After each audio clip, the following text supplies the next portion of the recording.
I playing you?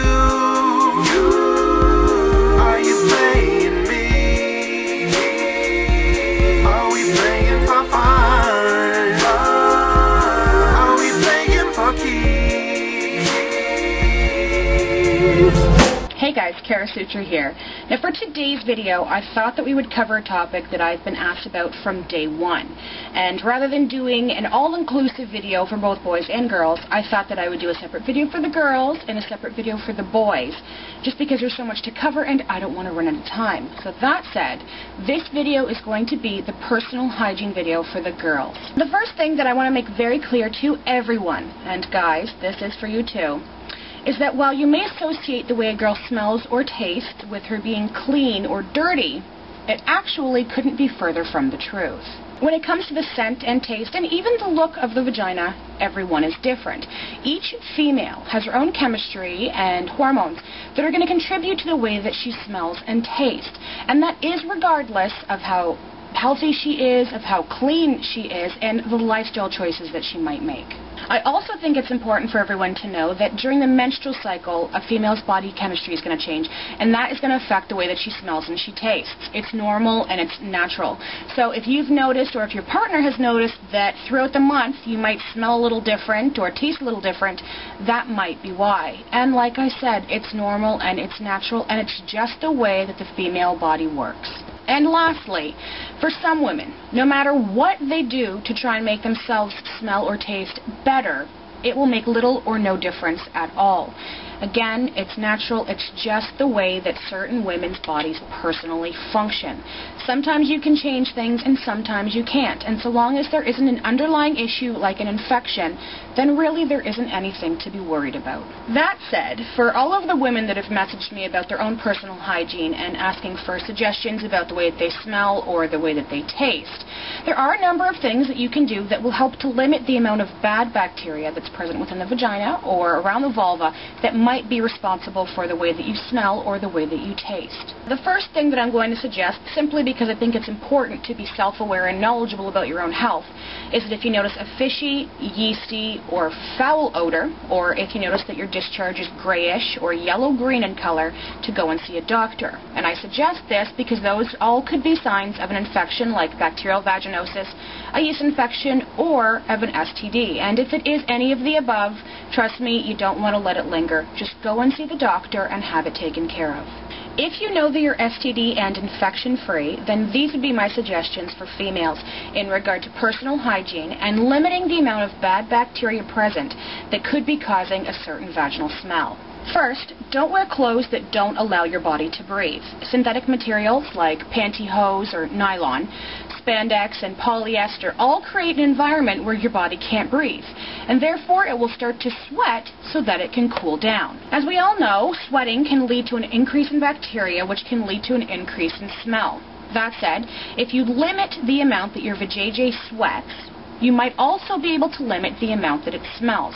Well, to a certain degrees anyway. So that said, you might want to opt for 100% cotton underwear that allow your body to breathe, rather than synthetic materials that just trap the sweat and the odors. Second, if you're comfortable with it, you might want to try sleeping without wearing any underwear at night, and this goes back to the same principle as number one, with allowing your body to breathe. Third, when you go to the washroom, always make sure to wipe from front to back, and that's going to limit the amount of bacteria that comes into contact with the vagina that could cause an infection and therefore affect the smell. Fourth, on the same principle as number three, if you're wearing thongs, stop.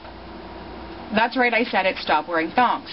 Now the reason that I say this is because the string from the thong spends its entire day pressed up against your rear exit absorbing bacteria, and then when you walk or you move, it shifts, which can cause that string to come into contact with your urethral opening or with your vagina, which could again cause an infection and therefore affect the smell. Fifth, when it comes to actually washing your vulva, first, I'm not going to suggest that you stick anything inside of yourself in your vaginal canal. You don't need to wash yourself out, you don't need to put soap up there, and you don't need to douche. The vagina itself is naturally cleaning. It naturally flushes out the bad bacteria. That said, when you do wash, make sure that you wash the vulva very gently with mild soap that isn't deodorizing, isn't highly scented, and isn't a strong perfumed soap bar. If you do that, you can actually cause a further irritation or an infection, and that too can also affect the way that it smells. Sixth, while it's still up for debate, you might want to try changing your diet. Now, there is no hard and fast rule about what works and what doesn't work, which is part of why it's still up for debate. But if you are going to attempt this, my suggestions are to stay away from fatty or sugary foods, as well stay away from caffeine and alcohol. Now, some of those, it's because they actually cause an increase in sweating, which can, of course, increase in a chance of bacterial overgrowth and therefore smell. And others, it's just because it might help. Like I said, there's no hard and fast rule as to what works with your diet, but hey, it can't help to go on a healthy streak, right? Now that that's all said and done, one of the other things that I messaged about in regard to this topic is the in-the-moment things. When you're in the moment and you don't know if you smell. So for all of the ladies, these are my suggestions when it comes to being caught on the spot and knowing how to handle a situation. So let's say that you spent a night out dancing with your partner, and as we all know, dancing in a sweaty club can therefore equal a sweaty vag and therefore equal a smelly vag. And you go back to their place after and you're slightly worried or just concerned that you might smell. Well, you can very politely excuse yourself and go to the washroom and check if you do. And if you do, you can wash up. Now, I personally suggest that you start carrying around baby wipes, and you can buy little packets of them, or you can buy disposable packets of feminine pH-balanced wipes. And those are great to take anywhere with you, anytime that you might think that you smell, especially on the evenings when you know you're going out dancing or you're going out somewhere, you're going to be sweating a lot, and you don't want to have to be possibly embarrassed later on. They're the easiest thing to do, they're not very expensive, and you can usually conceal them in your purse, and they're very discreet.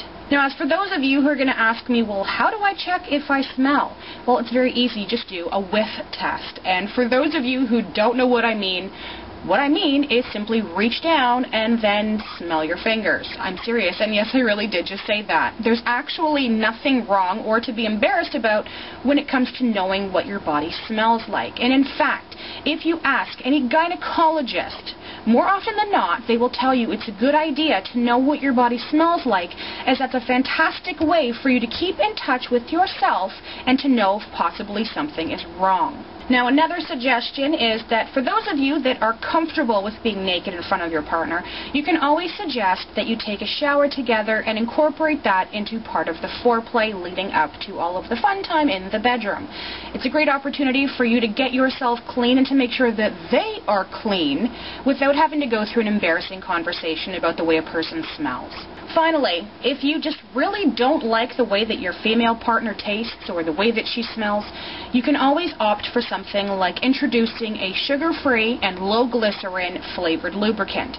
That can help with masking the odor, and while it might not fix things, it can temporarily make them better. So that's pretty much it. Hopefully it helped. Hopefully you guys learned something. And I think more than anything, I really hope that what comes out of this video is the understanding that the way a vagina smells or the way that it tastes has absolutely nothing to do with how clean a person is, but instead is just part of the way that the female body works, and is something that we have to learn to embrace, understand, and respect. As always, if you haven't subscribed, please subscribe. The more subscriptions I get, the more videos I will make, because I will know that you guys are actually watching and learning.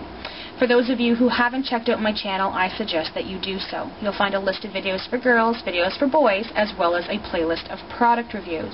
And for those of you who have any questions, please always check my website or my videos first, as more often than not, I've already covered it. But that's pretty much it. I hope you guys are having a fantastic evening wherever you are. My name is Kara Sutra, and I have been your teacher for this evening.